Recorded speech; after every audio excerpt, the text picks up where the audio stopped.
Bangladesh Singapore হয়ে এখন মালয়েশিয়ায় চিকিৎসাধীন বিএনপির স্থায়ী কমিটির সদস্য ও প্রধানমন্ত্রীর রাজনৈতিক উপদেষ্টা মির্জা আব্বাস ধীরে ধীরে সুস্থ হয়ে উঠছেন। তিনি বর্তমানে পুরোপুরি শঙ্কামুক্ত। ঈদের আগেই তিনি দেশে ফিরছেন বলে জানিয়েছেন তার স্ত্রী আফরোজা আব্বাস। এদিকে খবরটি ছড়িয়ে পড়ার পর প্রবীণ এই রাজনীতিবিদকে নিয়ে স্ট্যাটাস দিয়েছেন এনসিপি নেতা নাসির উদ্দিন পাটোয়ারি। কি বললেন তিনি জানাচ্ছেন এসআই রাজ।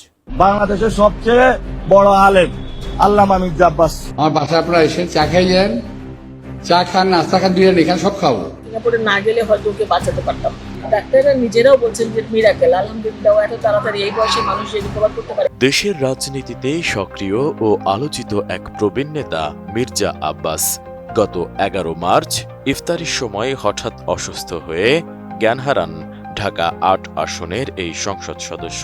তখন দ্রুত তাকে ঢাকার এভার কেয়ার হাসপাতালে ভর্তি করা হয়। সেখানে চিকিৎসকদের পরামর্শে তার মাথায় অস্ত্রোপচার করা হয়। এর 4 দিন পর 15 মার্চ অবস্থার অবনতি হলে উন্নত চিকিৎসার জন্য এয়ার অ্যাম্বুলেন্সে করে নেওয়া হয় সিঙ্গাপুর। বেশি বেশি গোল্ড কিনে হাফ গ্রাম গোল্ড বার জিতে নিন প্রতিদিন। সেখানে 1 মাস চিকিৎসা নিয়ে অনেকটা সুস্থ হওয়ার পর গত 14 এপ্রিল বিশেষায়িত চিকিৎসা অর্থাৎ ফিজিওথেরাপির জন্য মালয়েশিয়ার প্রিন্স কোর্ট মেডিকেল সেন্টারে নেওয়া হয় মির্জা আব্বাসকে। বর্তমানে সেখানেই নিয়মিত থেরাপি ও চিকিৎসকদের নিবিড় পরিচর্যায় রয়েছেন প্রবীণ এই রাজনীতিবিদ।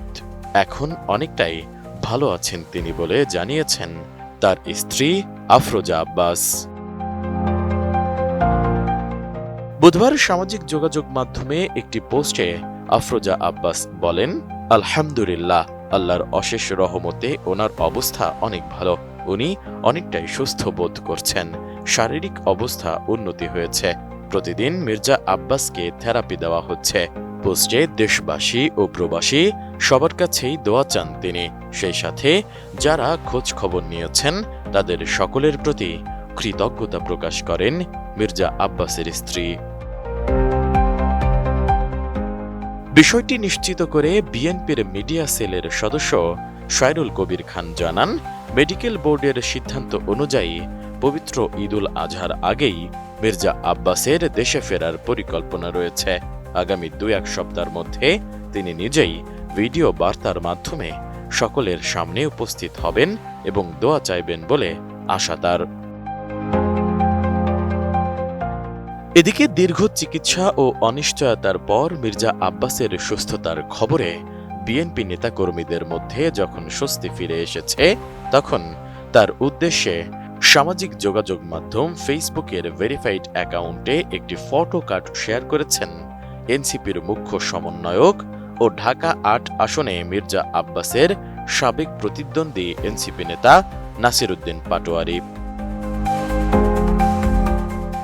ছবির ক্যাপশনে ইংরেজিতে পাটোয়ারি লিখেছেন, fight the wars and come back comrade, যার বাংলা অর্থ দাঁড়ায় সব প্রতিকূলতা জয় করে ফিরে আসুন কমরেড। তার এই পোস্টটি মুহূর্তেই ছড়িয়ে পড়ে এবং রাজনৈতিক অঙ্গনে আলোচনার জন্ম দেয়। পোস্টের কমেন্টে নেটিজেনরা তাদের মতামত জানান।